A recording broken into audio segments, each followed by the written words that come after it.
মানে ও দোস্ত ফজলুল করিমের নামে এখনো লক্ষ লক্ষ মানুষ সারুনের ময়দানে যায়। মানে পড়াবে কিনা ইমাম খোঁজেন কাজে ইমামকে কাজে হ্যাঁ ইমাম আছে দেখেন ওই ঘরের ওই পাশে ইমাম শোয়া দেয় ওই পাশে কুত্তে একটা শুয়ে মানে দলিলে কি মানে শিশুরা যৌবনের অপেক্ষা করে আর যৌবন চলে গেলে বুড়োরা আফসোস করে। তাহলে শিশুকালে যৌবন ছিল না, যৌবন পার আসা যারা পোষা করে দেখে মাত্র 2 মন হয়েছে আর 30 মন হয়েছে সিটা লম্বা একটা হাই ছেড়ে আল্লাহ তুমি এইভাবে হাতে পায়ে কেটে দেখলি কাজে ইমামকে কাজে হ্যাঁ ইমাম আছে দেখেন ওই ঘরের ওই পাশে ইমাম শোয়া দেয় ওই পাশে কুত্তে একটা শুয়ে আমাদের এলাকায় খেজুর গাছ কাটে কি কাটে না আমি জানি না, রস বের করতে খেজুর গাছ কাটে না, একটা হাড়ি পাতে ঠিলা পাতে কলস পাতে ওইটা যদি লুজ করে ঢিলা করে পাতে বাতাসে দুল খায় কাকশালিকে ঠেলা ধাক্কা দেয় রাতের বেলা চামচিকে বাদুরিরা নাড়াচাড়া দেয় মানে দলিলে কি মানে। আর ইউটিউবার এই টেলিভিশনে শোনা সরাসরি ইউটিউবার কয় আল্লাহর কি জানি জীবনও চুরি করে নিয়ে আজি বিসমিল্লাহকে শুরু করছে। বদরের যুদ্ধে মুসলমানের সংখ্যা 313 জন, কাফের ছিল নগদে 1000। গাজীপুর চৌরাস্তায় অনেক মানুষ, রাস্তায় মানুষের জ্বালায় গাড়ি ঢুকাইতেই পারি না। মানে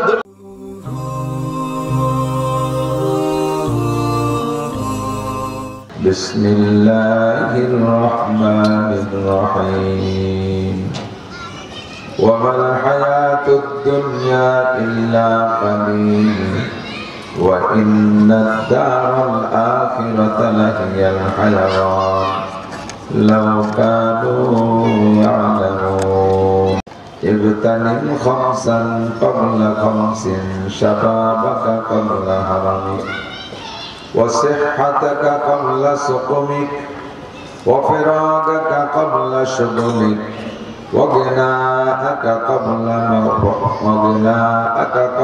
فقرك وحياتك قبل موتك أو كما قال عليه الصلاة والسلام صدق الله مولانا العظيم وصدق رسوله النبي الكريم سبحانك لا علم لنا إلا ما علمتنا إنك أنت العليم الحكيم جزى الله عنا محمدا ما هو أهله سبحان الله وبحمده سبحان الله العظيم رب اشرح لي صدري ويسر لي أمري واحلل عقدة من لساني يفقهوا قولي رب زدني علما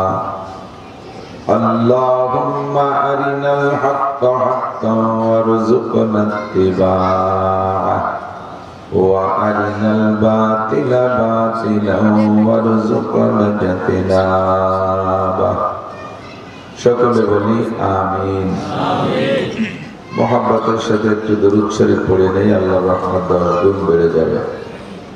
আল্লাহুম্মা সাল্লি আলা মুহাম্মাদিন ওয়া আলা আলি মুহাম্মাদ কামা সাল্লাইতা আলা ইব্রাহিম ওয়া আলা আলি ইব্রাহিম ইন্নাকা হামিদুম মাজিদ।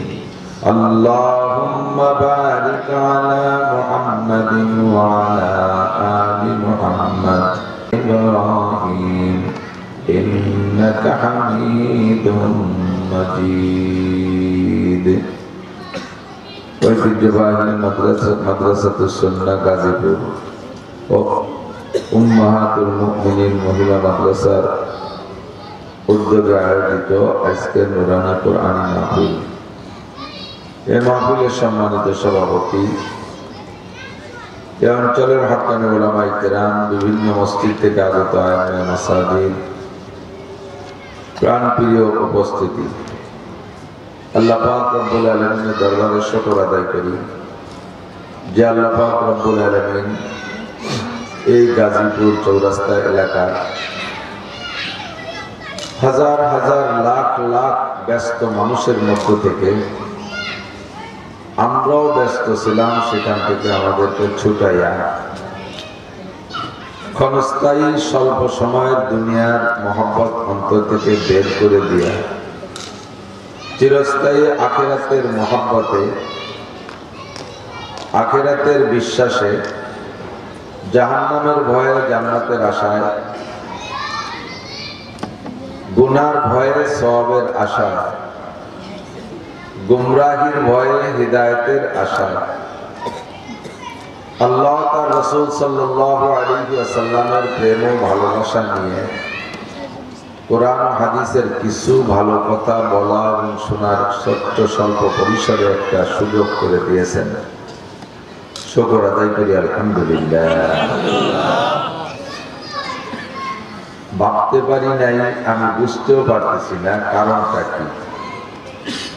সারা বাংলাদেশে কমবেশ প্রত্যেক জেলায় মাহফিল করেছি, কিন্তু এই সাইজের মাহফিল তো আমি আজ পর্যন্ত দেখিনি। আমাদের ওপাশে আমি যে কোনো বাস স্ট্যান্ডে যদি গাড়িতে নামি তাহলে 200-500 মানুষ মুসাফা করতে আসে। তো এ পাশে আপনাদের সাথে আমার পরিচিতি কম, এটা হতে পারে, তাই বলে একেবারে এত কম তা তো মনে করি না।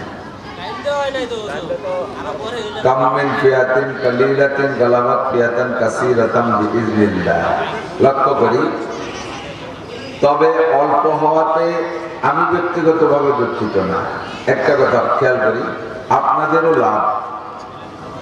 একটা টাঙ্কিতে যদি 1000 লিটার পানি থাকে, আমরা খেয়াল করি, একটা টাঙ্কিতে যদি 1000 লিটার পানি থাকে, 1000 লিটার পানি যদি 1000 মানুষে নেয়, তাহলে এক একজনে পাবে 1 লিটার, ঠিক না? যদি 500 লোকে নেয় 2 লিটার, যদি 100 লোকে নেয় 10 লিটার করে পাবে। যদি একজনে নেয় তাহলে একাই 1000 লিটার, ঠিক না? আমরা ওলামায়ে কেরাম বক্তারা এক টাঙ্কি ওয়াজ নিয়ে আসি আপনাদের কাছে। এই এক টাঙ্কি যদি 1 লক্ষ মানুষের মধ্যে বন্টন করা হয় তাহলে একটু একটু করে ভাগে পায়, আর অল্প কয়জনের মধ্যে বন্টন হলে বেশি বেশি করে ভাগে পাবে। আল্লাহ পাক রব্বুল আলামিন অল্প মানুষকে কিন্তু গুরুত্ব অনেক বেশি দিয়েছেন জায়গায় জায়গায়। কামিন ফিয়াতান কালিলাতিন গলাবাত ফিয়াতান কাসীরাতান বিইজনিল্লাহ। আল্লাহর পক্ষ থেকে যদি মঞ্জুরি থাকে তাহলে অল্প সংখ্যক মানুষ অধিক সংখ্যক মানুষের উপরে বিজয় লাভ করে, আল্লাহ পাক যদি ইচ্ছা করে। হতে পারে কিনা? হাজারো হাজার তার বাস্তব প্রমাণ আছে। বদরের যুদ্ধে মুসলমানের সংখ্যা 313 জন, কাফের ছিল নগদে 1000। 1000 কাফের বিজয় লাভ করেছে না 313 জন? 313 জন, ঠিক না? তো অল্প মানুষকে যে আল্লাহ তাআলা বিজয় করাইতে পারে, এবং প্রত্যেক ভালো কাজে স্বাভাবিকভাবে আমরা দেখে থাকি ভালোর সংখ্যা সমাজে কম।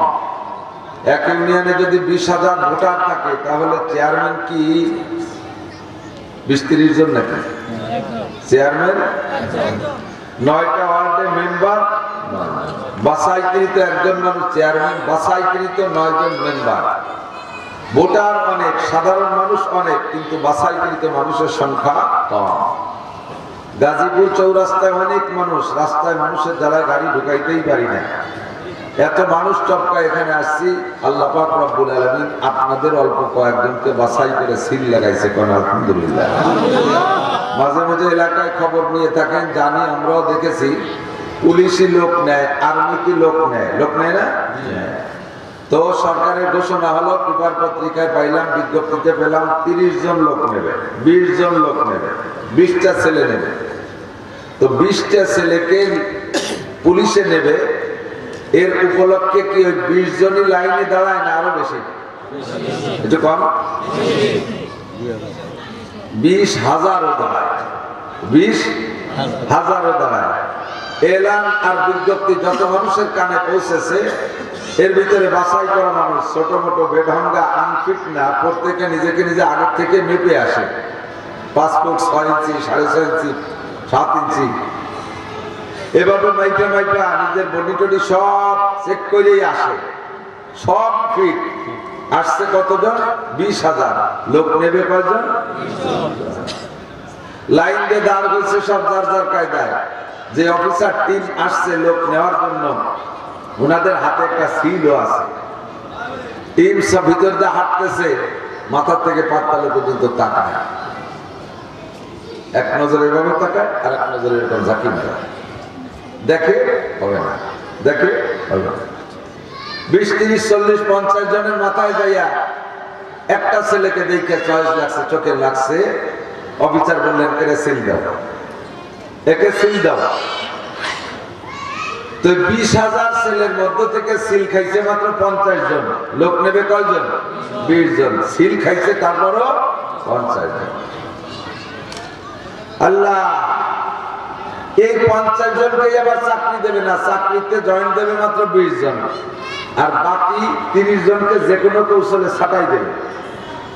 ছাঁটাই দেওয়ার জন্য 3টে পদ্ধতি। 1 নম্বরে মেডিকেলে ঝাড়া, ঝাড়া পর্যন্ত কুলা দিয়ে ধান চাউল ঝাড়া দেয় না, ঝাড়ে তো 1 নম্বরে মেডিকেলে ঝাড়ায় 10 জন বার।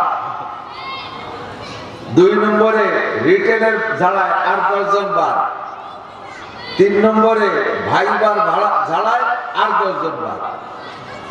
এই কায়দা করে 50 জনের থেকে আবার 30 জনকে মাইনাস করে দিয়ে লাস্টে যে 20 জনকে নেবে ওই 20 জনকেই রেখে দেয়। ঠিক কিনা? সেম আপনাদের কাছে পেপার পোস্টারিং বিজ্ঞপ্তি পৌঁছেছে হাজার হাজার লাখ মানুষের কাছে। সব মানুষকে আল্লাহ পাক সিল দেবে না।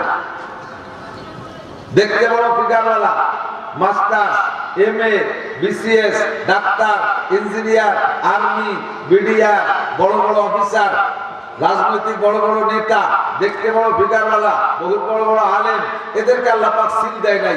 আল্লাহ এক নজর তাকায়, জাকি দেখায় হবে না। এক নজর তাকায়, জাকি দেখায় হবে না। এই জাকাজাকির ভিতর দিয়ে আপনারা যে কয়জন আসছেন খুশি হবেন যে আপনাদেরকে আল্লাহ তাআলা আজকে সিল লাগায় দিয়েছে। বলেন আলহামদুলিল্লাহ। তো মানুষের সিস্টেম আর আল্লাহর সিস্টেমের মধ্যে একটু ব্যতিক্রম তো থাকতেই হবে। মানুষে কায়দা কৌশল করে 50 জনের থেকে 30 জনের ঝাড়া দিয়ে ছাটাই দিয়ে দেয়। আর আল্লাহ পাকের কাছে আমরা দাবি করবো, আল্লাহ মানুষ তো মানুষ আর তুমি তো আল্লাহ। আল্লাহ আর মানুষের মধ্যে পার্থক্য অবশ্যই থাকতে হবে এবং তার হাজারো প্রমাণ আছে, পার্থক্য অবশ্যই আছে। মানুষের যদি হাটে বাজারে চুরি হয়, মাঝে মধ্যে দেখবেন দোকান চুরি হয় কিন্তু চোর ধরা পড়ে না। দোকান চুরি হয়, চোর ধরা পড়ে না। নাইট গার্ড আছে, তারপরও চুরি হয়, এরপরও চোর ধরা পড়ে না। নাইট গার্ড 3-4 জন ওরা এক পাশে বসে তাস খেলে, এদিকে শাটার কেটে চলে নিয়ে যায়। এরকম ভালো ভালো ঘটনা ঘটনা মাঝে মাঝে। তো চোর ধরা পড়ে না, ভিতরে যদি একদিন কোন এক চোর ধরা পড়ে যায় তাহলে সেই দিন সুদি আসলে উসুল করে নেয়। কথা না? ওরে কি হাটের মধ্যে যদি চোর একটা ধরা পড়ে মারির অভাব হয়? যে আসে সেই মারে। বুড়ো মানুষ, গায়ে বল নাই, ও দেখি যে কেনুতে থুতুড়ি দিয়ে লাঠি কাটে। চাচা তোমার খবর তো? আমার পকেটেতে 8 আনা চুরি করছে, ওরে একটা গাড়ি দেবে, ওরে একটা কেনু মারবো। হাঁটুলে মাইল যারা মারির অভাব নাই, চুরি করছে 500 টাকা, মারছে ওরে 5,000 টাকা মাইল। 5,000 টাকার মাইল পর্যন্ত এত মাইল মারছে যে 5,000 টাকা লাগে তার চিকিৎসা হইতে। চুরি করছে 500 টাকা। এই মাইলে টাইলে এখন কোন মারার পরে কোন জনদরদি কোন নেতাকে আইসা বলবে এই ছেলেটার এই পরিমাণে মারছিস, মারছিস কে কে? ফার্স্টে তো কথা যে হ্যাঁ আমিও মারছি, আমি লাগন পাইনি, আমি দুনিতে বক্সিং ফিকে মারছি। পরে যখন যদি বলে যারা মারছিস তারা এর চুরি করছে 500 টাকা, মারছিস 5,000 টাকার মাইল, যারা পিটাইছিস সবাই 100 টাকা করে চাঁদা ধর চিকিৎসা করতে হবে। এরপরে কি কেউ মারির কথা স্বীকার করবে? কাকা আমি তাকাইছিলাম কিন্তু আমার খুশি লাগে না। অস্বীকার করবে। স্থানীয়ভাবে স্বাধীন বিচার করলে ফয়সালা কি করবে? এতদিন এই 5 বছর পর্যন্ত হাটে যত চুরি হয়েছে সব চুরি ওর একার ঘাড়ে উঠাই দেবে, কি দেবে না? ওর একার ঘাড়ে উঠাই দেবে। 5 বছর চুরি তুই একাই করছিস। ও যদি কোরআন শরীফ ধরে কসম খাইয়েও কয় আল্লাহর কি জানি জীবনও চুরি করে নিয়ে আজি বিসমিল্লাহকে শুরু করছে, প্রথম দিনই ধরা খাইছে। আমি তওবা কোনদিন চুরি করবো না। ওর কোনো কসম মানবে না। 5 বছরের চুরির বোঝা ওর কাঁধেই উঠে দেবে। ঠিক না? সারা বাজারে সব দোকানদার এসে বলবে আমার কাছে 10,000, আমার কাছে 20,000, আমার সমস্ত সাবান চুরি নিয়ে গেছে একদিন, আমার চাউল নিয়ে গেছে, আমার টাকা নিয়ে গেছে, ক্যাশ বাক্স ধরে নিয়ে গেছে, সমস্ত বোঝা ওর একার ঘাড়ে উঠে দেয়। ও হাজারো তওবা করলি তওবা কবুল হবে, ঠিক না? আর আল্লাহ পাকের সিস্টেম কি? আল্লাহ পাক বলেন ইদা আফলাহুল আযাবু ইয়াওমাল কিয়ামাতি ওয়া ইয়াখলুদ ফীহি মুহানা ইল্লা মান তাবা ওয়া আমানা ওয়া আমিলা আমালান সালিহা ফাউলাইকা ইউবাদদিলুল্লাহু সাইয়্যাতিহিম হাসানাত ওয়া কানা আল্লাহু গফুরান রহিমা। আল্লাহ পাক রব্বুল আলামিন বলেন, বান্দা তোমাদের সিস্টেম চুরি করে ধরা পড়লে 5 বছরের চুরির বোঝা একজনের কাঁধে উঠাইয়া দাও। আর আমার সিস্টেম হলো বান্দা যদি অন্যায় করে আমার কাছে স্বীকার করে, তওবা করে, ক্ষমা চায়, আমি আল্লাহ পাক রব্বুল আলামিন তার জীবনের সমস্ত গুনাহ মাফ করে দিয়ে বিগত গুনাহ সংখ্যা পরিমাণ নেকি তার আমলনামা দিয়ে তারে বাড়ি পাঠাইয়া দেই। তোমরা একটা চুরি করলে 5 বছরের চুরি কাঁধে চড়াইয়া দাও, আর আমার কাছে সারেন্ডার করলে আমি গুনাহগুলো মাফ করে নেকি বানাইয়া দেই। আল্লাহ পাকের সিস্টেম আর মানুষের সিস্টেমের পার্থক্য। কাজেই রব্বুল আলামিনকে বলবো, আল্লাহ গাজীপুর এলাকার লক্ষ মানুষের মধ্য থেকে আমাদের সামান্য কয়েকজনকে তুমি সিল লাগাইছো, এবার তুমি মেডিকেলে ঝাড়া দিও না, আল্লাহ তুমি রিটেনে ঝাড়া দিও না, আল্লাহ তুমি ভাইবার ঝাড়া দিও না, বিনা ঝাড়ায় যে কয়েকজনের সিল লাগাইছো এই কয়েকজনকে তুমি হিদায়াতের চাকরি দিয়ে দাও। বলেন আমিন, আমিন, আল্লাহ কবুল করুক, বলেন আমিন। যারা দাঁড়িয়ে আছেন, দূরে দূরে দাঁড়িয়ে আছেন, এসে বসলে আপনি বরকত পাবেন না। আল্লাহু আকবার। ফিল্ডে বৈশা বক্তার ওয়াজ শোনা আর দূরে দাঁড়াইয়া শোনা আর ইউটিউবার এই টেলিভিশনে শোনা, সরাসরি ইউটিউবার টেলিভিশনের প্রতিবাদ তো হুজুর করলেন, হুজুরের কথা 100% সত্য, ওর সাথে কোনো বিরোধিতা করার ভাষা কেন নেই। এ কথা হুজুর চ্যালেঞ্জ করেছেন, আমরাও চ্যালেঞ্জকে সমর্থন করছি। তবে ইউটিউবের মাধ্যমে সারা দুনিয়ায় ওয়াজ ছড়িয়ে যাচ্ছে, হাজারো মানুষ জীবনে কোনদিন ওয়াজের মাঠে আছে, ওয়াজ শোনার সময় তাদের নাই, রাতের বেলায় বিছানায় শুয়ে একটা ওয়াজ চালাই দিয়ে কানে একটা খিল লাগাই দিয়ে শুনতে শুনতে ঘুমায়। বহুত মানুষ আছে ওয়াজ হয়েছে, আমাদের ওয়াজ হয়েছে, তাদের ঘুমের বড়ি, ঘুম আছেই না, ঘুম আছেই না, এরপরে ওয়াজ চালাই দিয়ে কানে দেওয়ার পরে কিছুক্ষণ শুনতে শুনতে ঘুমায় যায়। আর ইউটিউবের ওয়াজ শুনেও বহুত মানুষের পরিবর্তনও আসছে, অনেকে দাঁড়িয়ে রাখছে, অনেকে জীবনের সিদ্ধান্ত পাল্টাইছে।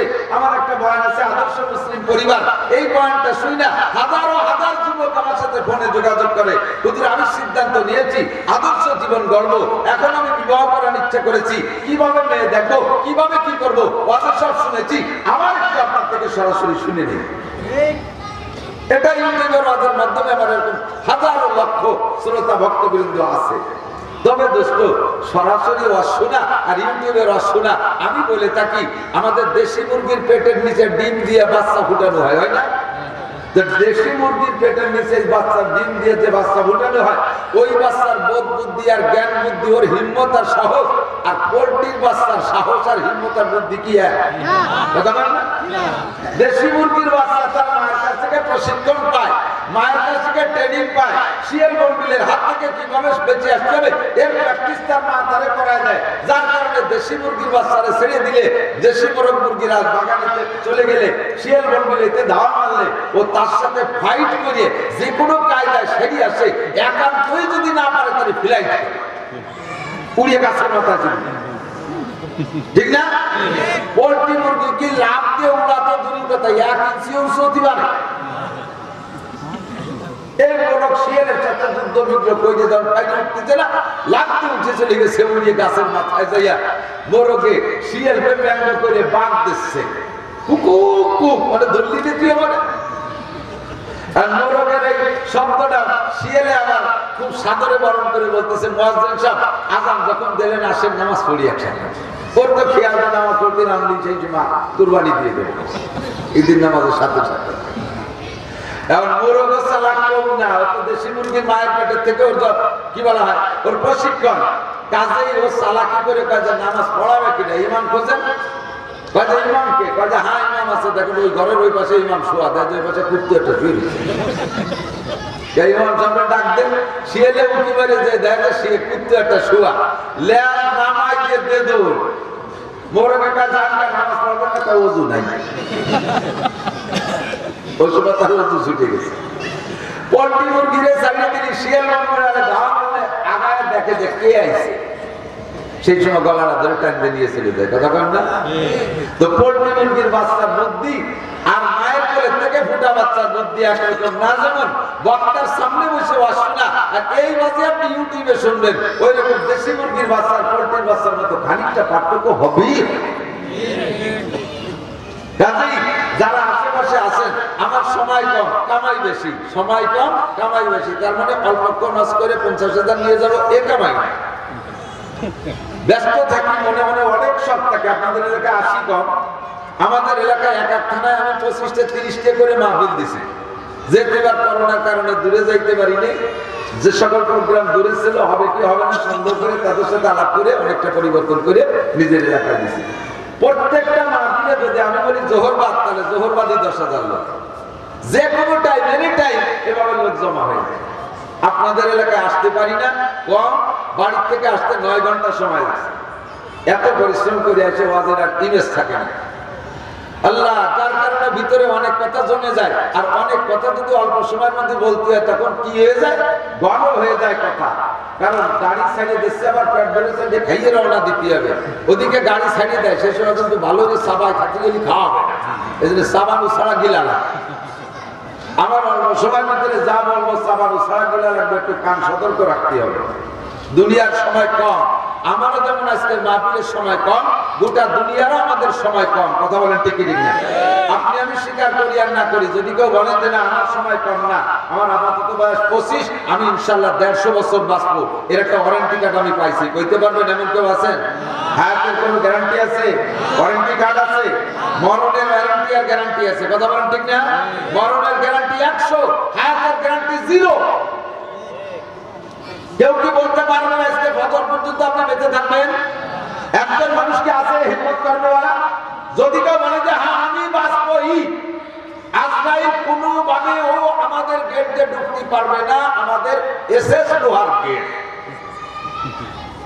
আরো 4 জন দারোগা বড় বড় দুনিয়া বিদেশি কুত্তো দাঁড় করা আছে আর শুনছি হুজুরদের কাছে লা তাদখুলুল মালায়েকাতু বাইতান ফীহি সূরাতুন আও কাম যে ঘরের মধ্যে কুত্তো থাকে ওই ঘরের মধ্যে ফেরেশতা ঢোকে না গেটে দুই কুত্তো রেখে দিছি আজরাইল ঢুকবে কোন পাশে হুজুরদের হাদিস যদি সত্য হয় তাহলে আমার বাড়ি কুত্তো ঢুকতে পারবে কুত্তো আছে আজরাইল ঢুকতে পারবে না কাজে আমি ফজর পর্যন্ত বাঁচবই ওই ভদ্রলোককে বলবো যে কুত্তো থাকে যদি ফেরেশতা ঢুকতে না পারে তো কুত্তো কি কোনোদিন মরবে কথা বল যে কুকুর দুটি আপনি গেটে দাঁড় করে রাখছেন কুকুর দুটি কি কোনোদিন মরবে তো কুকুরকে মারতে যে ফেরেশতা আসবে সেই ফেরেশতা ওই সফরে তোমারও মেরে যাবে কুকুর মারাও ফেরেশতা আছে না নাই তো কুকুর মারতে যে ফেরেশতা আসে ওই সফরে তোমারও মেরে যেতে পারে পারে কি পারে না অবশ্যই পারে ওই টেনশন না দোস্ত আমার হায়াতের কোনো গ্যারান্টি নাই দুনিয়ার সামান্য সময় খুব লক্ষ্য আমার অল্পক্ষণের ভিতরে আমি সাবানু সারা গেলবে কয়ে নিচে আগেই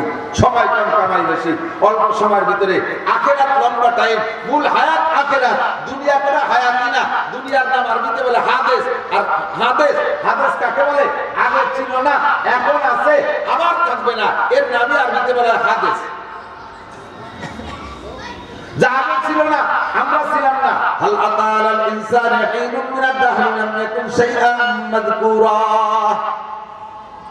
এদিনের জীবনে প্রত্যেকটা মানুষের জীবনে এমন একটা সময় চলে গেছে যে সময় আমি উল্লেখযোগ্য কিছুই ছিলাম না আমি ছিলাম মাছের ভিতরে আমি ছিলাম ফলের ভিতরে আমি ছিলাম মাটির মধ্যে আমি ছিলাম ধানের মধ্যে আমি ছিলাম চাউলের মধ্যে আমি ছিলাম ফল ফ্রুটের মধ্যে শিকার থেকে আল্লাহ মেশিন দিয়ে রিফাইন কইরা আল্লাহ সুন্দর করে রিফাইন করে একটা পদার্থ তৈরি করেছেন ওই পদার্থটা মা বাবার সিনার পেটের ভিতরে ছিল সেখান থেকে কৌশল করে আল্লাহ আমাকে মানব রূপ ধারণ করাইছে, ছিলাম না আমি এবার মানুষ হইলাম, এখন আমি আছি।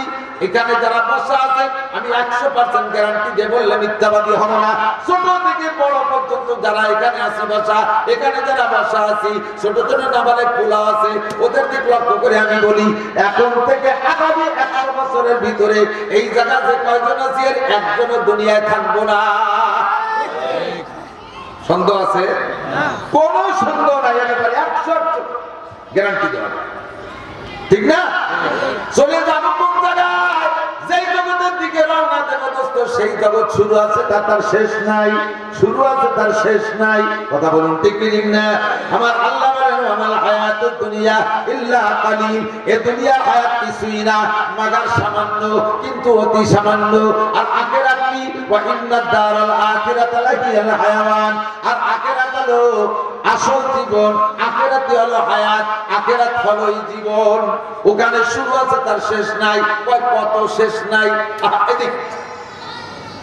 এদিকে সময়ের ভিতরে যদি আমার খালি গোছাইতে হয় তাহলে কিন্তু কথা বলা যাবে। আর কথা আমি একটা কথা মুখস্থ করে আসতে সময় পাই না। এখানে এসে যতক্ষণ বসছি কিছু কথা ভাববো এরও সুযোগ পাই না। ওলামায়ে কেরাম, বন্ধু বান্ধব, মুহিব্বিন আছে, তারা আছে সাক্ষাৎ করতে করতে আমি কিছু কল্পনা করতে সুযোগ পাই না। আর রাস্তা বেরে ড্রাইভারের পাহারা দিতে ওয়াজ মুখস্থ করতে পারি না। কারণ ড্রাইভার যদি ঘুমাই যায়, আমিও যদি ঘুমাই যায়, গোষ্ঠী শুদ্ধ বানিয়ে যদি ঘুমাই যায়, রাস্তা বেরে ড্রাইভারের পাহারা দেয়। দুইজন আসছি পাল্টায় পাল্টায় পাহারা দিচ্ছে, একজন ঘুমাই আর একজন পাহারা দিচ্ছে।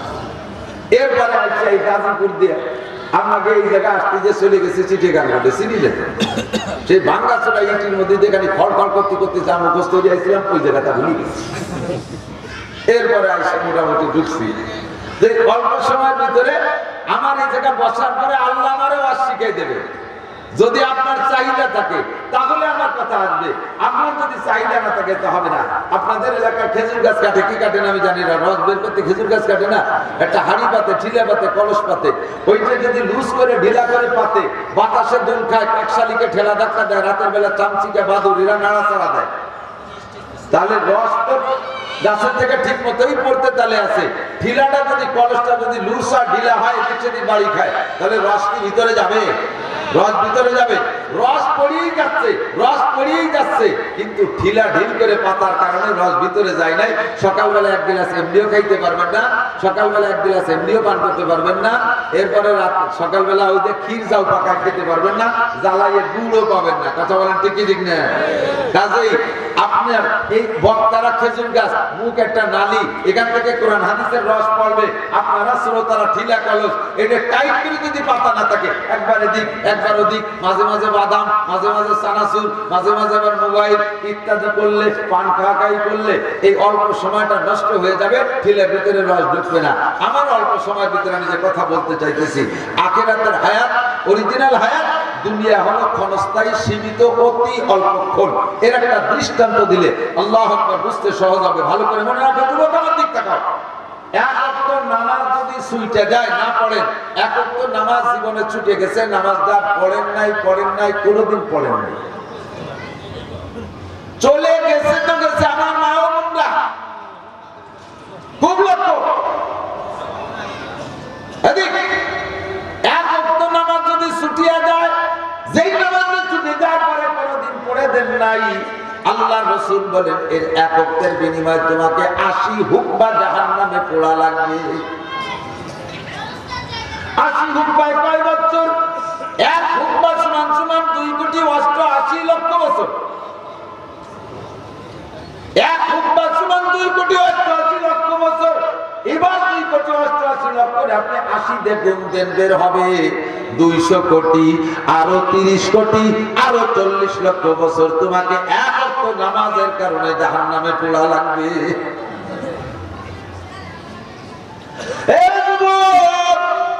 মাননীয় প্রেসিডেন্ট, তাহলে আমি কোনোদিন সরাসরি দেখি নাই, বঙ্গভবনে তাইকে অর্ডার করে, তার অর্ডারকে বিশ্বাস করি, অর্ডার পৌঁছে দেয় আমার কাছে, লাস্টে মেম্বার সাহেব, কাউন্সিলর সাহেব, সেই কথারে বিশ্বাস করি। প্রধানমন্ত্রীকে সরাসরি দেখতে পারি না, জাতীয় সংসদ থেকে, প্রধানমন্ত্রীর কার্যালয় থেকে অর্ডার দিয়ে দেয়, অর্ডার আমাদের কাছে পৌঁছে দেয়, অবশেষে আইসা চৌকিদার দফাদার রাখার খবরটা পৌঁছাই দেয়। দুনিয়ার মানুষের কথা মানুষে পৌঁছায় দেয়, কথাটা বিশ্বাস করি। কিন্তু দোস্ত, বিশ্ব নবী মুহাম্মদুর রাসূলুল্লাহ সাল্লাল্লাহু আলাইহি ওয়াসাল্লাম সাদিকুল মাসদুক চির সত্যবাদী, কোনোদিন মিথ্যা কথা বলেন নাই। তাই আবু জাহেল, যেই আবু জাহেল নবীকে নবী বলে স্বীকার করে নাই, সেই আবু জাহেলের কাছে গোপনে জিজ্ঞেস করা হলো, ও মিস্টার আবু জাহেল, আপনি তো এই আরব দেশের গভর্নর, আপনার তো ভাতিজা হয় রিশতায় মুহাম্মদ, আপনি তার কলেমা পড়েন নাই, আপনি একটু মনে থেকে বলেন তো মুহাম্মদুর রাসূলুল্লাহ কি কোনোদিন মিথ্যা কথা বলে? আবু জাহেল বলে, আমি আমার ভাতিজার কলেমা যদিও না পড়ি, আমার ভাতিজাকে আমি নবী বলে স্বীকার নাও করি, তবে আমার ভাতিজা অরিজিনাল নবী, আমার ভাতিজা নবীর মধ্যে কোনো সন্দেহ নাই, কিন্তু আমি স্বীকৃতি দেই না, আমি স্বীকৃতি দেই না। আমি স্বীকৃতি দিলে আমার ক্রেডিট ঠিক থাকে না, আমার পজিশন ঠিক থাকে না, তাই আমি তার নবী বলে স্বীকৃতি দেই না। আমার ভাতিজার কলেমা আমি না পড়লে আমার ভাতিজা মিথ্যা কথা বলে না। হে আমার সোনালক্ষ্মী যুবক, আমার শহর অঞ্চলের মা বোনেরা, আল্লাহ নবী বলেছেন এক ওয়াক্ত নামাজের জন্য 200 কোটি আর 30 কোটি আর 40 লক্ষ বছর জাহান্নামে তোমারে পড়তে হবে। ডেইলি তোমার 5 ওয়াক্ত নামাজ, তুমি হিসাব করো কত বছর আসলো। মাসে তোমার 3 দিকে কি বলা হয় 35 150 ওয়াক্ত নামাজে কত কাল আসলো। বছরে প্রায় 2000 ওয়াক্ত নামাজে তোমার কত বছর জাহান্নাম আসলো। এতকাল তোমাকে জাহান্নামে পড়তেই হবে, পড়তেই হবে, এর মধ্যে জাররা পরিমাণ সন্দেহ নাই। কথা বলেন ঠিক কি ঠিক না? লম্বা হায়াত হিসাব লাগান, এবার 15 বছর বয়সে সাবালেগ হয়েছেন, আজ আপনার বয়স 40 বছর, 15 বছর বয়সে সাবালেগ হয়েছেন, বয়স আপনার 40 বছর, আপনি বছরে 2000 ওয়াক্ত নামাজ হিসাব করে দেখেন, আপনি 25 বছর নামাজ পড়েন নাই, অর্থাৎ 50,000 ওয়াক্ত নামাজ আপনার ছুইটা গেছে। এবার 50,000কে আপনি 230 কোটি 40 লক্ষ দিয়ে গুণ দেন, কত বছর আসবে আপনার আমলনামায় জাহান্নামের হিসাব। এতকাল আপনাকে না পড়া পর্যন্ত কলেমার বদৌলতে আপনি জান্নাতে যেতে পারবেন না, যদি আল্লাহ পাক আপনার কোনো ভালো গুণ দেখে রব্বুল আলামিন তার নিজ গুণে আপনারে ক্ষমা না করে, আপনাকে এতদিন খাইটা তারপরে জাহান্নামে যাওয়া লাগবে। যুবকের জন শুনে তা হুজুর একটু কমায় বলেন, একটু কমায় বলেন, নইলে বিশ্বাস করতে কষ্ট হয়, অতকালকে থাকবো না, যদি এক পুরাই তো শেষ হয়ে যায়। জাহান্নামের আগুনের যে বিবরণ দেন, যে দুনিয়ার সবচেয়ে কঠিন আগুনের চাইতেও, দুনিয়ার সবচেয়ে কঠিন আগুনের চাইতেও 99 গুণ পাওয়ারওয়ালা জাহান্নাম, ওর মধ্যে একবার পুরা দিন পুড়িয়ে ছাই ভস্ম হয়ে যাবে, তো 230 কোটি 40 লক্ষ বছর পড়বো কিভাবে? থাকবোই তো না। আল্লাহ পাক রব্বুল আলামিন তার জবাব দেন, কুল্লামা নাতিজাত জুলুদুকুম বাদদালনাকুম জুলুদান গায়র।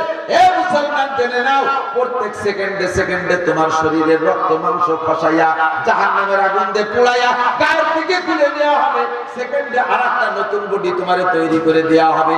আগের বডি থেকে দ্বিতীয় বডিটার ভিতরে অনুভূতি শক্তি থাকবে 100 গুণ। লিউযীকাহুমুল আযাব, কারণ একই বডিতে যদি দীর্ঘদিন শাস্তি দেওয়া হয়, ওই বডির ভিতরে একটা সহনীয়তা এসে দিতে পারে, একটা ধৈর্য সহ্য এসে দিতে পারে, যাতে ধৈর্যের বাইরে চলে যায়। এই জন্য মুহূর্তে মুহূর্তে বডি পাল্টাই দেওয়া হবে।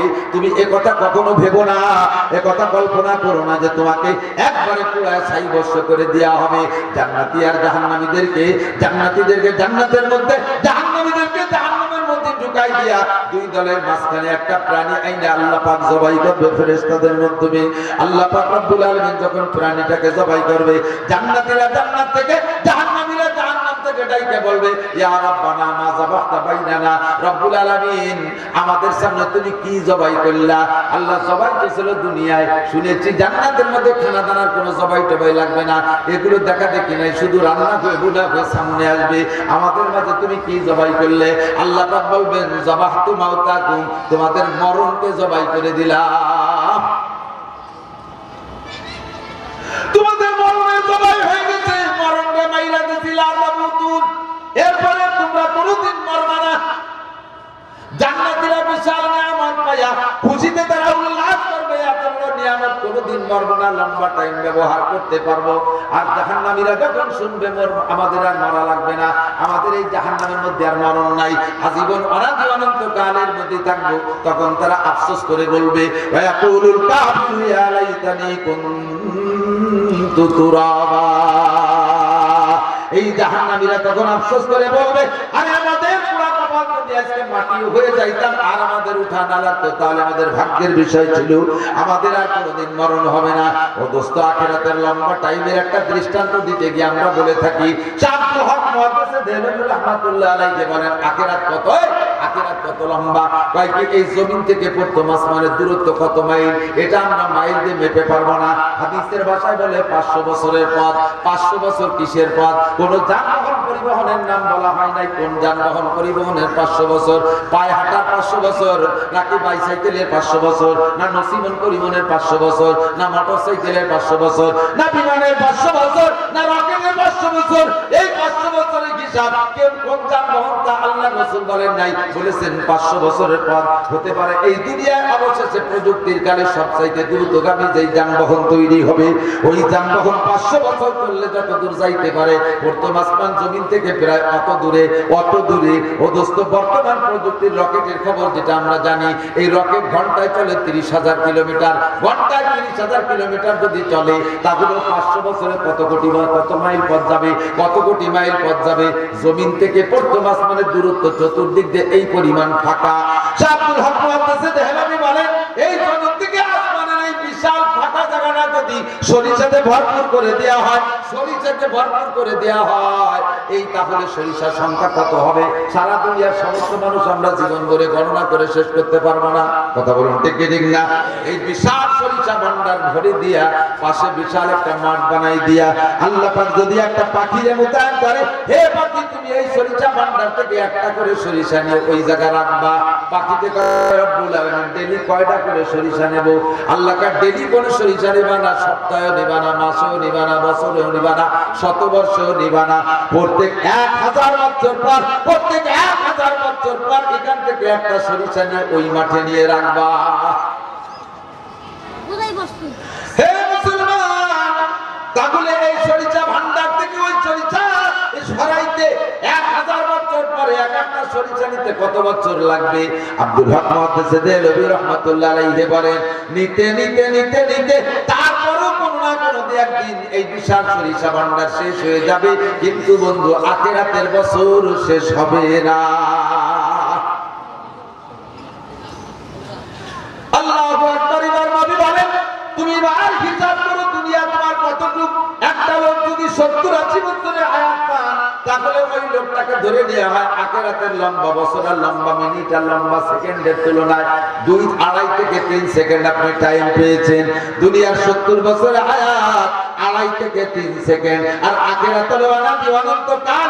এবার নবী বলেন, যে জায়গা থাকবা ততটুক, সে জায়গার জন্য করবা ততটুক। এইটা হলো জ্ঞানের পরিচয়। কথা না কেন? যেখানে থাকবা ততটুক, সেখানের জন্য করবা ততটুক। এই দুনিয়া 2.5 সেকেন্ড থাকবা, এর জন্য কয়টা দালান বানাইলে ফেলে বানাও, ভালো হয় সেই কয়টা বানাও। আর আখিরাতে থাকবা তুমি অনন্তকাল, সেই জায়গার জন্য কতগুলো দালানের দরকার সেই রকম বানাও। ও দোস্ত, দুনিয়ার দালান বানাইতে দুনিয়ার ইট লাগে, দুনিয়ার সিমেন্ট লাগে, দুনিয়ার পাথর লাগে, দুনিয়ার টাকা লাগে। আর আখিরাতের বিল্ডিং বানাইতে, আখিরাতের জমি কিনতে দুনিয়ার এই টাকা দিয়ে কিনা যায়, তবে সিস্টেম আলাদা। আখিরাতের জমি কিনতে হয় কলেমা লা ইলাহা ইল্লাল্লাহ, লা ইলাহা ইল্লাল্লাহ মুহাম্মাদুর রাসূলুল্লাহ। কলেমা পড়া আখিরাতের জমি কিনতে হয়। আখিরাতের জমি দলিল হয় কলেমার বদৌলতে। কথা কয়, আখিরাতের জমি কিনতে হয় কলেমা দিয়া, আর আখিরাতের জমির ভিতরে দালানটা বানাইতে হয় আমল দিয়া।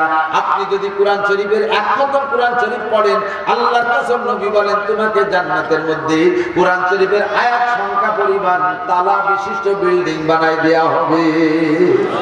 আর ওই বিল্ডিংটা দুনিয়া তোমার ইটের বাটার ইট নয়, লাবিনাতুন মিন ফিদ্দা, লাবিনাতুন মিন যাহাব। একটা ইট হবে স্বর্ণের, আর একটা ইট হবে রূপার। মেশক আর জাফরানের গাঁথনি হবে। বিল্ডিং থেকে 500 বছরের দূর থেকে আপনি বিল্ডিং এর ঘেরান অনুভব করবেন। আরো মজা শুনে নেন। একই সাইজের বিল্ডিং তো আপনার বেস্টের মধ্যে আছে, আমার বেস্টের মধ্যে আছে। মেশক আর জাফরান যে গাঁথা, যার বিল্ডিং এর গায়ে তার নাম লেখা থাকবে না, আপনি শুধু ঘিরানেই আপনি টের পাবেন এইটা আপনার বিল্ডিং।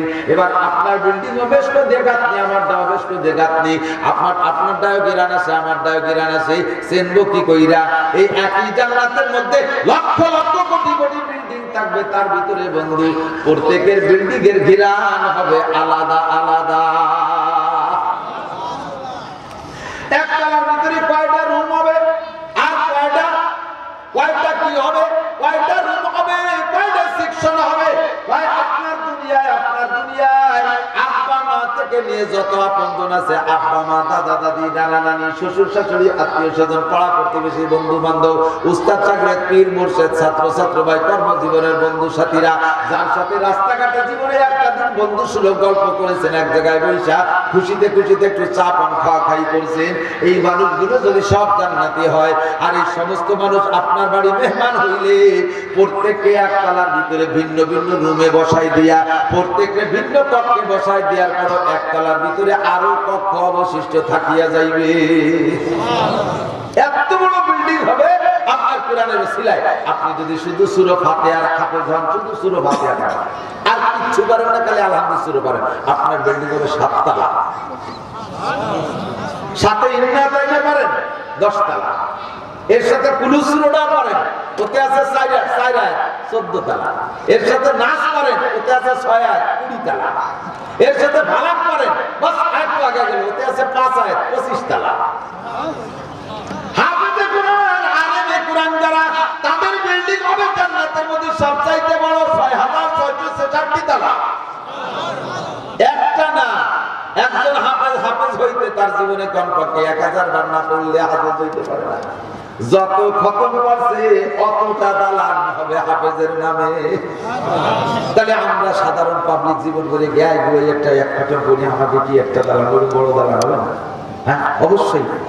আপনিও যদি সারা জীবন ধরে কষ্ট করে দেখে দেখে এক খতম করেন, আপনার জান্নাতের মধ্যেও একটা দালান হবে 6666 দালান।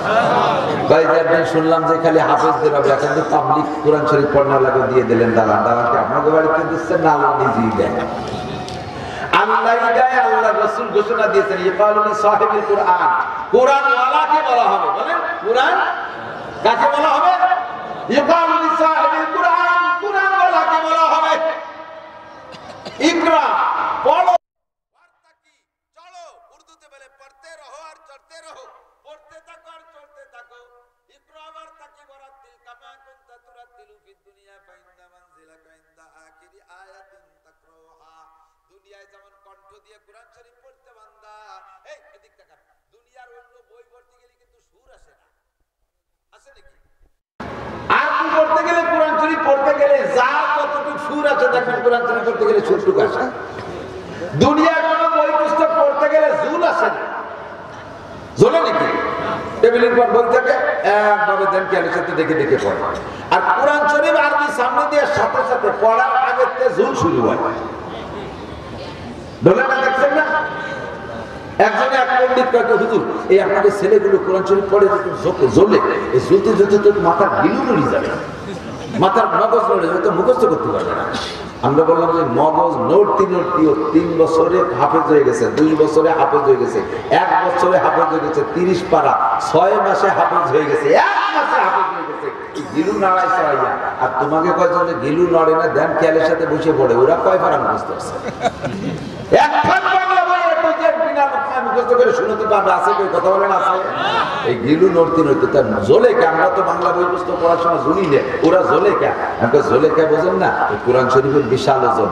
একটা ছেলে যদি মাথায় 20 কেজি বইতে পারে, 20 কেজি মাথার পর দিলে মাথাটা খাড়া থাকে, নড়ে চড়ে না। কিন্তু ওর মাথায় যদি 1.5 মণ এক বোঝা দেওয়া হয়, ওর ঘাড়ে নড়ে কি নড়ে না? ঘাড় নড়বে না, ওর মাথা নড়ে যাবে। তো কোরআন শরীফের ওজন হলো এত ওজন যে আসমানে রাজি হয় নাই বইতে, জমিনে রাজি হয় নাই বহন করতে, পাহাড় পর্বতে রাজি হয় নাই কোরআন বহন করতে। তাহলে কত ওজনের ওজন? এই এত ওজন হলো কোরআন শরীফের মাথায়, ওর ঘাড় থাকে ঠিক করে কিভাবে? এই যদি পড়ে আর জ্বলে, তো এরা পড়ে আর জ্বলে। আর বাংলা বই পুস্তক পড়ে আর কি কয় জানেন? শুনছেন দেখি, খেয়াল হচ্ছে নাকি জানি না, পড়াশোনা আপনারা খেয়াল করেন, আমি এগুলো লক্ষ্য করছি। পড়ে মাদ্রাসা তো সুন্নাহ গাজীপুর এমনি এমনি পড়ে, আর হাঁকে বাকি এমনি এমনি কয়। শুনছেন না এগুলো? শুনছেন? এর তর্জমা কি জানেন? আমি যা পড়তেছি এতে কোনো চাকরি হবে না, সব এমনি এমনি, সব এমনি এমনি, এতে কোনো চাকরি হবে না। পড়ার পরে 20 লাখ টাকা লাগবে চাকরি। এই জন্য আমার পড়া সব এমনি এমনি। এমনি এমনি মানে কেউ কোনো ভ্যালু না। ভ্যালুলেস। প্র্যাকটিক্যালি দেখতেছি যত বড় শিক্ষিত হইতেছে তত বেশি বেদামি হয়ে যাইতেছে।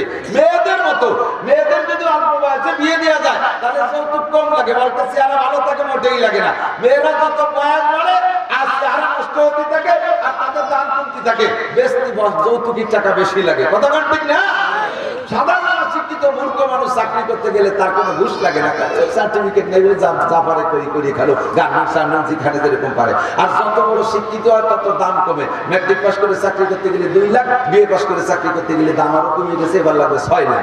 এমএ পাস করে চাকরি করতে গেলে কোনো দামই নাই, ওরা চাকরি দিতে লাগবে 30 লাখ। বিসিএস পাস করে ওর কিছুই নাই, ওরা সমাজে খাই না, ওরা চাকরি দিতে লাগবে 1 কোটি।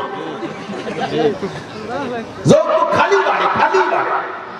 আর কোরআনওয়ালার দাম, কোরআনের সার্টিফিকেট আছে যার, সে যত বয়স বাড়ে তার দাম তত বাড়ে। কথা বলতে গেলি না, কোরআনওয়ালার দাম বয়স যত বাড়ে দাম তত বাড়ে, মরার পরে দাম আরো বাড়ে, মরার পরে দাম আরো বাড়ে। ও দোস্ত, মুজাহিদ আজম আল্লামা শামসুল ফরিদপুরি যখন দেওবন্দ থেকে পড়ে আসে, যুবক মানুষ কে তারে চিনতো, কেউ তারে চিনতো না। ধীরে ধীরে ধীরে ধীরে যখন বয়স বাড়তে আছে, দামও তার বাড়তে আছে। এখন দুনিয়া থেকে চলে গেছে, তারপরও তার দাম বাড়ে। তার নামে হাজার হাজার আলেম ওলামা পয়দা হইতেছে। সরওয়ার পিসা ফজলুল করিম সাহেব রাহমাতুল্লাহ আলাইহি যুবক মানুষ যখন মাওলানা হয়ে আসছে, কেউ তারে চিনতো না। ধীরে ধীরে ধীরে ধীরে সার্টিফিকেটের বয়স বাড়ে, আর সেনাসেনি বাড়া শুরু হয়েছে, দাম বাড়া শুরু হয়েছে। বাড়তে বাড়তে বাড়তে বাড়তে মরার পরে দাম আরো বাড়ে। ও দোস্ত, ফজলুল করিমের নামে এখনো লক্ষ লক্ষ মানুষ সরওয়ারের ময়দানে যায়। ঠিক না? আল্লাহু আকবার। এই কোরআনে কারীম এমন, যার সাথে সোয়া লাগলে সবারই দাম বাড়িয়া যায়। আল্লাহু আকবার। এখন আমি বলবো, আপনারা যারা দেখে কোরআন পড়তে পারেন, আপনারাও 6604টা দালানের মালিক হবেন যদি জীবনে এক খতমও পড়তে পারেন।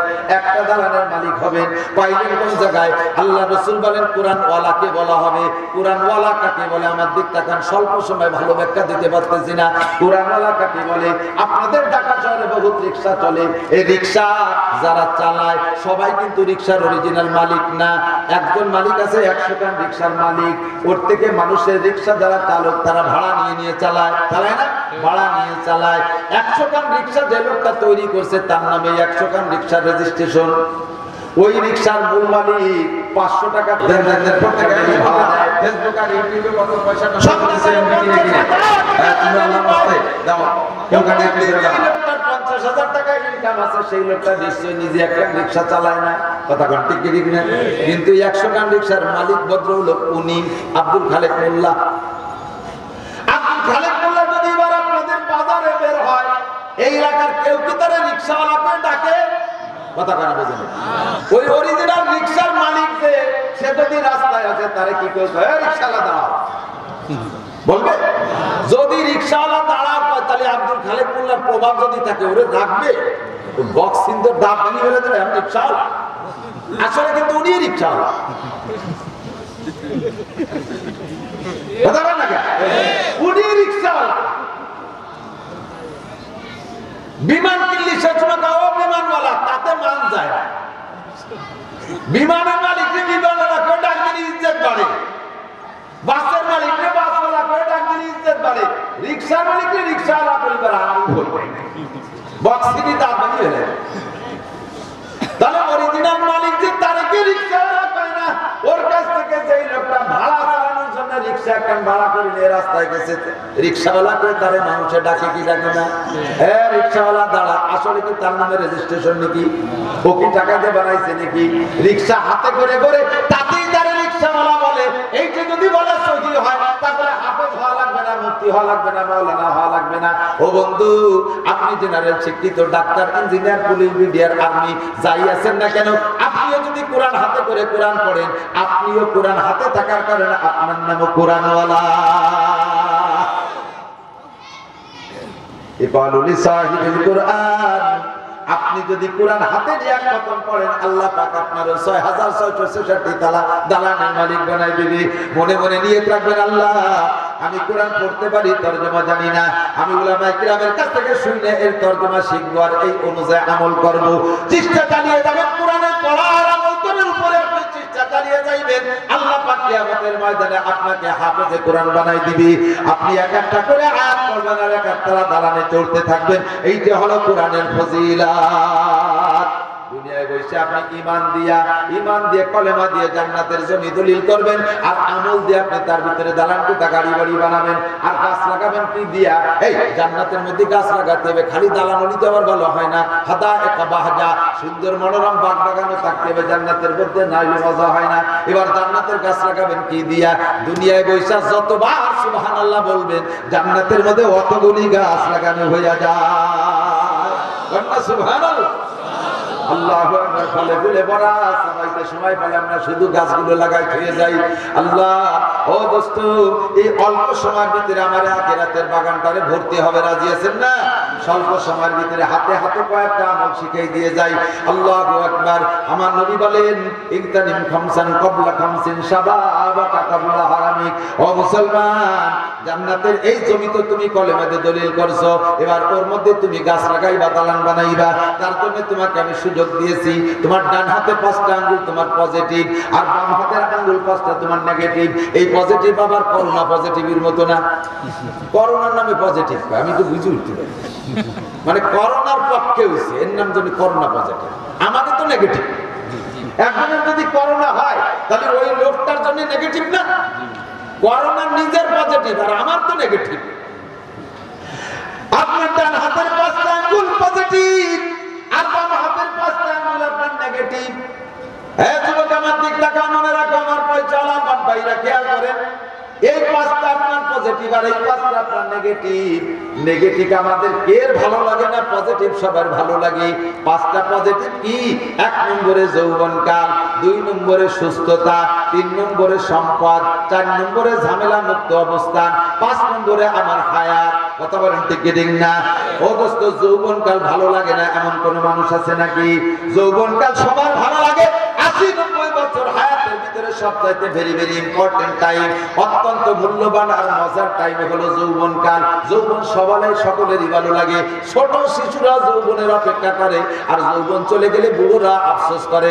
তাহলে শিশুকালে যৌবন ছিল না, যৌবন পার আশা করো। বুড়ো হয়ে গেলে যৌবন থাকে না, চলে যায়, যৌবনের পর আফসোস করো।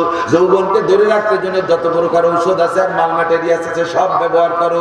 যৌবন চলে যাওয়ার পরে শুরু হয় বার্ধক্য। এই বার্ধক্যের সূচনা ঘটে চুলদাড়ি পাকার থেকে।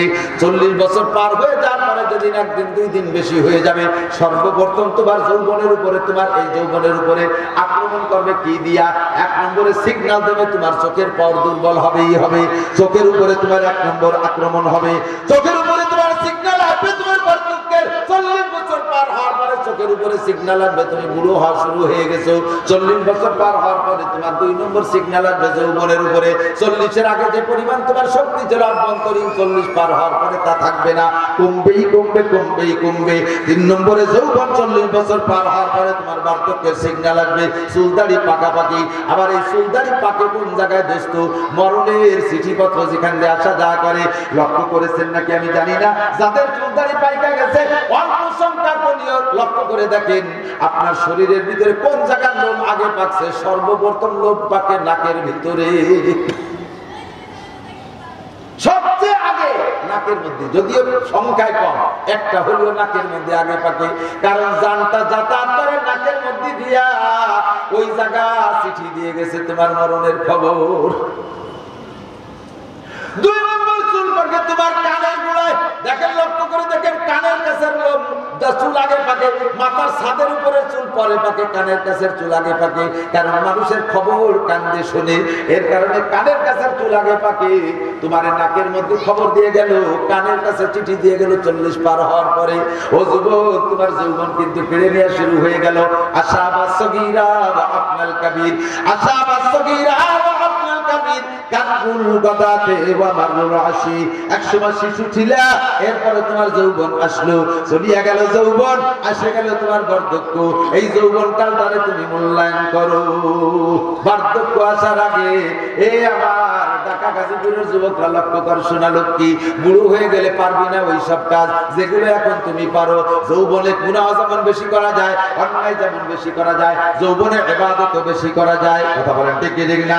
বৃদ্ধ হয়ে গেলে, বৃদ্ধ হয়ে গেলে গরম পানি দিয়ে ওযু বানাই দিল, এক হাত ধুয়ে সেই হাতে মুছে জ্যাকেটের মধ্যে না আটকায় আর এক হাত ধোয়া যায় না, এক পা ধুয়ে সেই পারে মুছে মোজার মধ্যে না আটকায় আর এক পা ধুইতে গেলে এ পায়ে প্যারালাইসিস এসে যায়, এ হাত ভেঙে চুরে নিয়ে আসে প্যারালাইসিস এসে যায়, এক পাশে গরম দিয়ে তারপরে আর এক পাশে যা লাগে।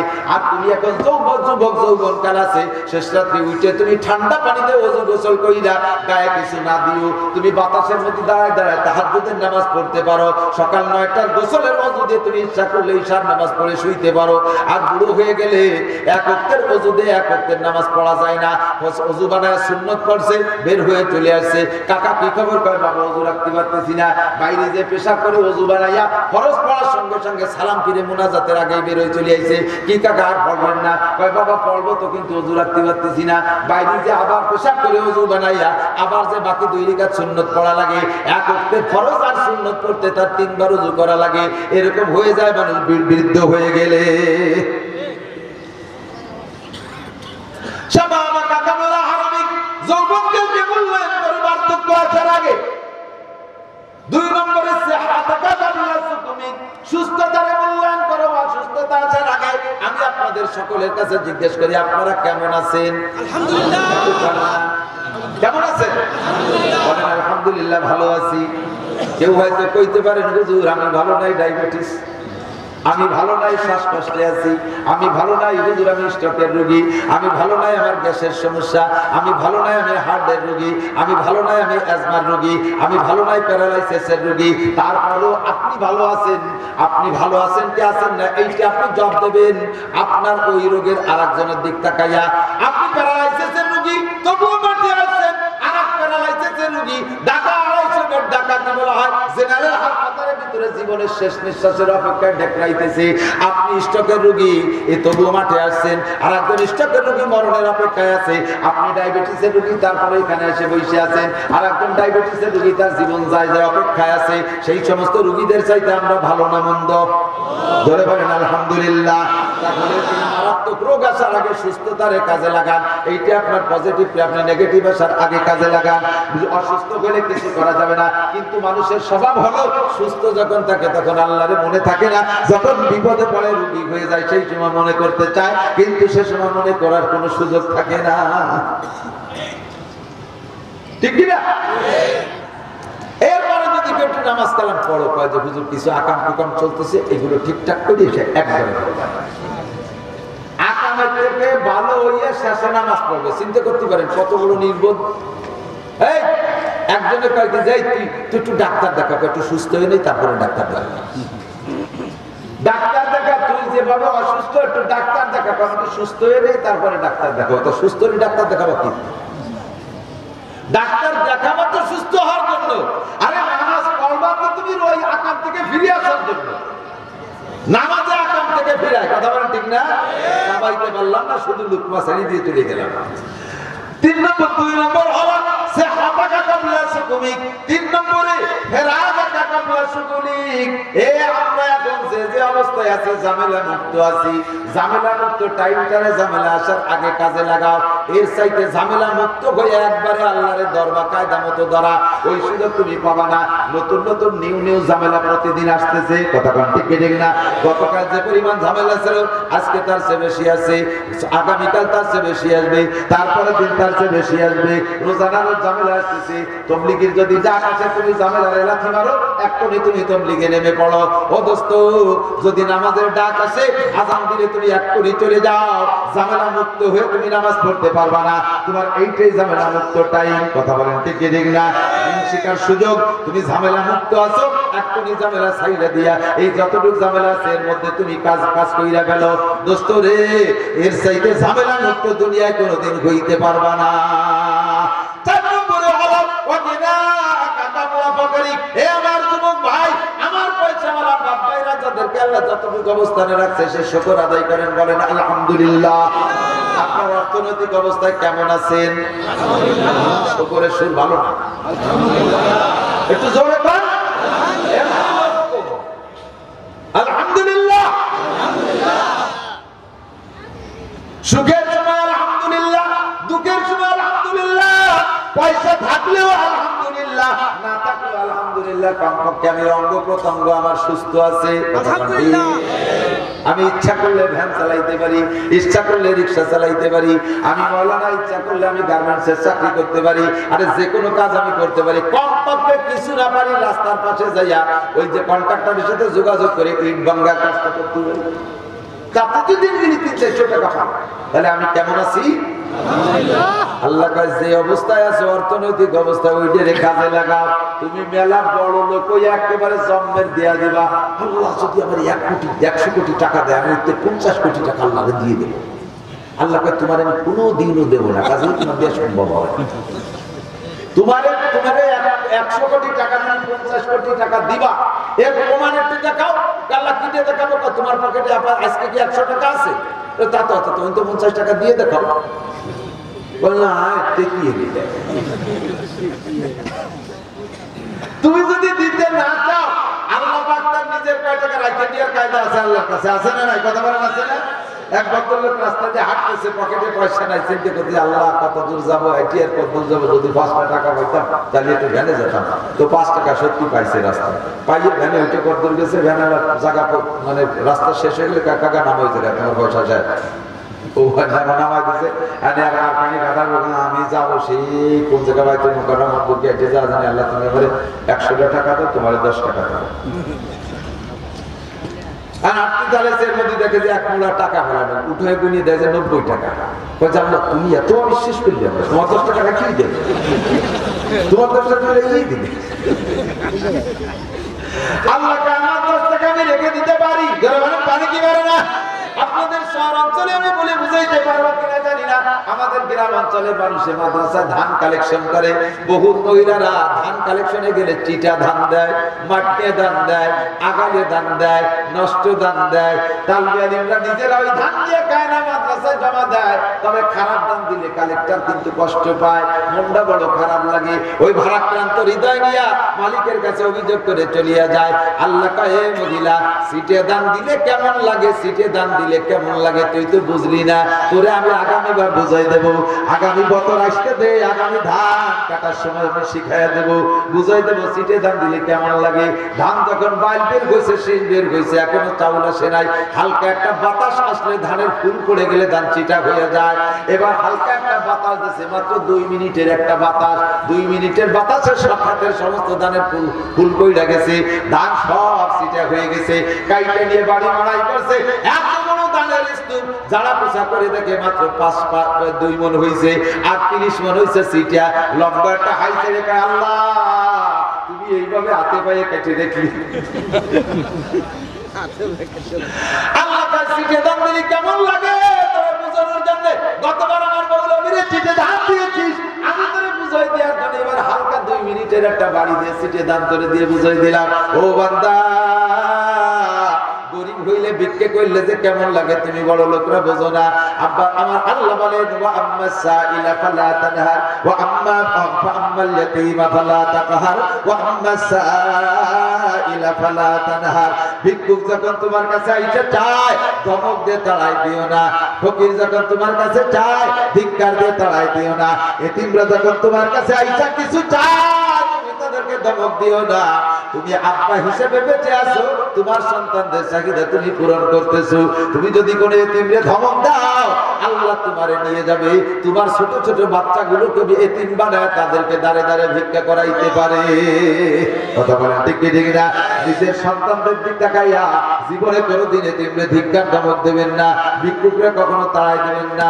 আমি বলে থাকি দোস্ত, প্র্যাকটিক্যালি আমি বাস্তবে যে লোকটারে খুঁজে বের করেছি, আজ থেকে প্রায় বছর 4-5 আগে একদিন ফেসবুক খুলে দেখি, ওর ভিতরে লেখছে একটা ছবিও দিয়েছে, খুলনা থেকে নিউজটা দিয়েছে, ওই নিউজের ভিতরে ছবি দিয়েছে একটা লোক নাম তার মুসা মিয়া। ওই মুসা মিয়া তার স্ত্রীর কাঁধে ভর দিয়া, মুসা মিয়ার এক সাইড পইড়া গেছে, পোশাকের ছবিতে দেখাচ্ছে এমন জীর্ণ শীর্ণ পোশাক, যে পোশাকের দিকে তাকানো যায় না, চোখ দিয়ে পানি চলে আসে। বউডার পোশাক ওইরকম ছেঁড়া ফাটা, বোর কাঁধে ভর দিয়ে মুসা মিয়া দাঁড়ে দাঁড়ে ভিক্ষা করে বেড়াইতেছে। আল্লাহু আকবার। বিবরণ লেখছে এই মুসা মিয়া কোন মুসা মিয়া? বাংলার জমিন স্বাধীন হওয়ার পরে, বাংলার জমিন স্বাধীন হওয়ার পরে, স্বাধীন বাংলার পরে বাংলার জমিনে সর্বপ্রথম যেই লোকটা বিমানে বর হইয়া যাত্রী নিয়ে যে বিয়ে করে আনছে, এই যে সেই মুসা মিয়া সেই বউটারে বিমানে করে নিয়ে আসছিল, কি বলা হয় 100 ভরি স্বর্ণ দিয়ে সাজাই গুজাইয়া সেই বউটার কাছে ভর দিয়া মুসা মিয়া দাঁড়ে দাঁড়ে ভিক্ষা করে।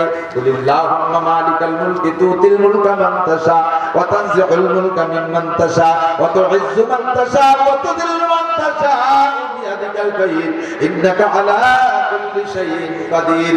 গাহদারা মুলকে বখশি কা সারা চুগাদা আসবরায়ে নিমেনানে দরবদর হায়রা কুনি ও নদীর কুল ভাঙ্গে কুল গড়ে তো নদীর খেলা সকাল বেলা দুনিরে তুই ফকির সন্ধ্যা বেলা।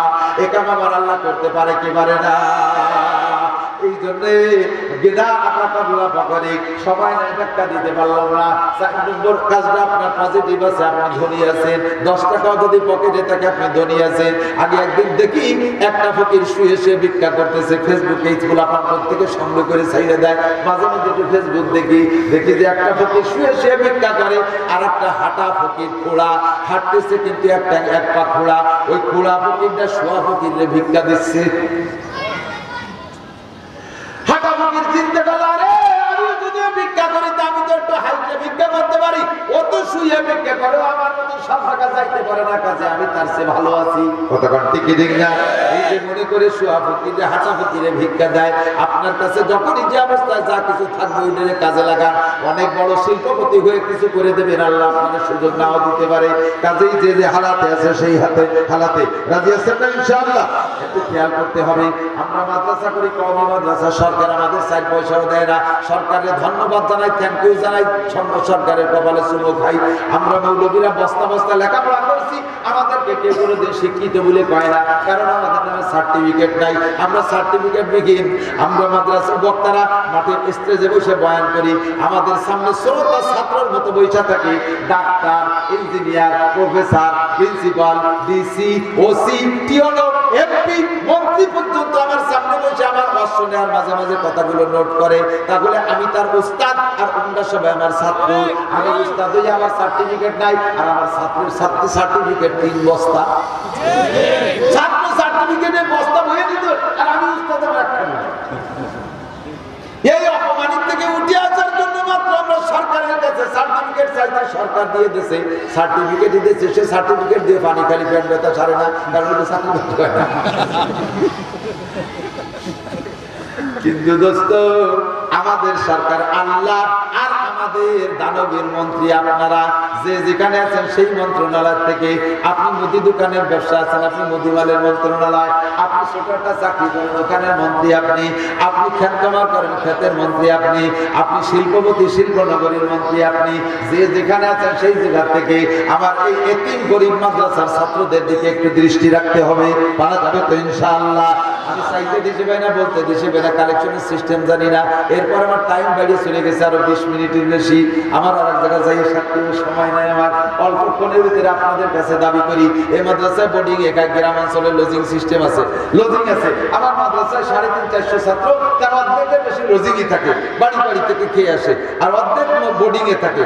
আর এই শহর অঞ্চলে লজিং সিস্টেম নাই। শহরে মানুষ পয়সা দিতে পারে, সুইতে দিতে পারে না, জায়গা নাই, আর বাড়ি নিয়ে খাওয়াতে পারে না। তবে খাওয়ার চাইতে বেশি টাকা তারা দিতে পারে। 5 নম্বরটা করে নেই। এই যে কামগুলো বললাম এগুলো করতে হবে। হায়াত কাবলা মৌতিক, মরণ আসার আগে হায়াত থাকতি, মরার পরে আপনি বলেন আল্লাহ তুমি আরেকটা বাবার ভাটায় দাও, আমার জায়গায় জন্মাত বাসায় দিয়েছে এলাকা ছটা মোটন বাটু স্কুল, চুপ থাকবে, কথা বলবি তোরে দুনিয়া ফিরে বাটালি, তুই আমার জমি বেশি খেয়েছি, আমার দুনিয়া তুই 7 বছর দিয়ে খাবি, সুরা তোর জন্মের চেনা চিনি যা দিছিলাম তার থেকে কয় টাকা দিচ্ছিস তাই তো জানি নাকি আল্লাহ দেখা নায়ক স্যান্ডেল দিয়ে বলে নাক নাকি হয়ে গেছে। আমার ওই লোকেরা চাইলে যখন সেই সময় পকেট থেকে ধরে বসেছিলি, তুই যদি সেই সময় দিতি তাহলে একটা প্রশ্ন করতে দিয়ার ভাব আছে করে আর একটা পাঠানো কি ঘটনা, তবে এত পাঠানো হবে না, কথা কন না কেন? আল্লাহ আর পাঠানো হবে না। কাজেই এই অল্পক্ষণের ভিতরে নগদের উপরে আছেন কোন বান্দা, যেই মাদ্রাসার গরিব ছেলেদের জন্য আমি বছরে 10 বস্তা চাউল দেব, আল্লাহ বলে দিয়েছে আমি তার থেকে 10 বস্তা চাউল রসুলের এতিমকে আল্লাহ পাঠাই দিয়েছে এই মাদ্রাসায়, আমি গরিবদের জন্য 10 বস্তা চাউল আমি প্রত্যেক বছর এই মাদ্রাসায় দেবো। লিল্লাহ বডিকে খাবে, এরা করে ছেলে মেয়ে একটা কোরআন পড়ে না, ওরা পড়বে আর আপনি কবরে শুয়ে এবং দুনিয়ায় বসে শুয়ে শুয়ে আপনি নেকি পাবেন। আছেন কোন আল্লাহর বান্দা রাসূলের মেহমানদের খেদমতের জন্য 10 বস্তা চাউল দিনেওয়ালা, ও গাজীপুর শিল্পনগরী হাজার হাজার কোটি টাকার মালিক আছেন আপনারা, বিভিন্ন ভাবে দান করতে পারবেন। তো 10 বস্তা চাউল চাইছি একটা লোকের কাছে, একজন মানুষ বের হবে এর মধ্য থেকে, অল্প 2-5 মিনিটের মধ্যে আমি কাজ শেষ করে দেবো, আমার সময় নাই। আছেন কোন আল্লাহর বান্দা 10 বস্তা চাউল দেওয়ার জন্য একটু মহব্বতের সাথে বলেন, আপনি দিয়ে দেবেন ইনশাআল্লাহ, নিজেই কিনে মাদ্রাসায় পৌঁছিয়ে দেবেন। তালবিয়ালিটা খাইয়ে আপনার জন্য কোরআন করে দোয়া করবে। আপনি চাউলের টাকা পাঠিয়ে দেবেন হুজুরের কাছে, তাও হুজুর কিনে নিতে পারবে। আসেন বলে আল্লাহর বান্দা, এই চাউলটা মেহমানদারিতে চলে যাবে। আর মেহমানদারি নবী পাকের সুন্নাত, মেহমানদারি ইব্রাহিম খলিলুল্লাহ আলাইহিস সালামের সুন্নাত। এই সুন্নাতের সাথে যারা শরীক হবেন, নবী পাক এবং ইব্রাহিম খলিলুল্লাহর সাথে জান্নাত পাবেন। আসেন আলাইহিস সালাম রবিউল রশিদ দেনেওয়ালা সর্বপ্রথম বড় ব্যক্তি খুঁজে দাও, সুস্থতার সাথে লম্বা হায়াত দাও, হালাল ভাবে লাখ লাখ কোটি কোটি টাকার মালিক বানায় দাও। আব্বা মা কবরে মুরব্বী যারা কবরে চলে গেছে তাদেরকে জান্নাতি করে দাও। আল্লাহু আকবার। উলামায়ে কিরামকে আল্লাহ অর্থ দিলে উলামায়ে কিরামের মন আছে, দিতে পারে তারা। আল্লাহ তুমি আলেম উলামাকে ধনী বানায় দাও, আমিন। আছেন এখন আল্লাহর বান্দা, আল্লাহ ইমাম সাহেবকে তুমি বারবার অবশ্যই হজে গেছে, আরো বারবার যার তৌফিক দান করো। মুরব্বী যারা কবরে চলে গেছে তাদেরকে জান্নাতের খানা খাওয়ানো শুরু করে দাও আল্লাহ, সবাই বলেন আমিন। আসেন আর কোন আল্লাহর বান্দা একটু মহব্বতের সাথে বলবেন বিসমিল্লাহ করে পকেটে হাত দেবেন। 1000 টাকার নোট আর 500 টাকার নোট পাজের মতো এগুলো পকেটে রাখা ঠিক না, এগুলো বের করে ফেলে দিয়ে। আর আছে কিনা এটা তো আমি জানি না, একটু বের করে দেখাবেন যে হুজুর আছে, আমি দেবো না, এটা আপনার ব্যাপার, আমি তো কাড়িয়ে নিতে পারবো না। মহব্বতের সাথে একটু টাকাটা বের করে দেখান যে 1000 টাকার নোট নিয়ে আসছে কিন্তু দেবো না। বোঝা যাবে যে ঢাকার মানুষ বড় বড় টাকা নিয়ে আসে। আমি চাইতে সময় পাচ্ছি না, আমার সময় ওভার হয়ে গেছে, আধা ঘন্টার বেশি হয়ে গেছে, আর কথা বলাইতে পারতেছি না। একটু তালবিয়ালিরা আপনাদের ভিতরে যাবে, মহব্বতের সাথে একটু বিসমিল্লাহ করে রেডি হন, দোয়া করে দেবে। এক্ষুনি ওনাদের মাহফিল এই পর্যন্তই শেষ, পরবর্তীতে আশেপাশে মাহফিল থাকলে সেখানে গিয়ে শুনতে পারবেন। একটু তাড়াতাড়ি করে বলেন, তালবিয়ালিরা যাওয়ার ভিতরে বিসমিল্লাহ করে হাত দেন, পকেটে হাত দেন। আল্লাহ পাক যা তৌফিক দিয়েছে আপনি ফিরেই দিয়েন না, হায়াত থাকতে কাজে লাগান, সম্পদ থাকতে কাজে লাগান। 5টা পজিটিভে আপনি নেগেটিভ আসার আগে কাজে লাগাবেন, কেউ ফেরত দেবেন না।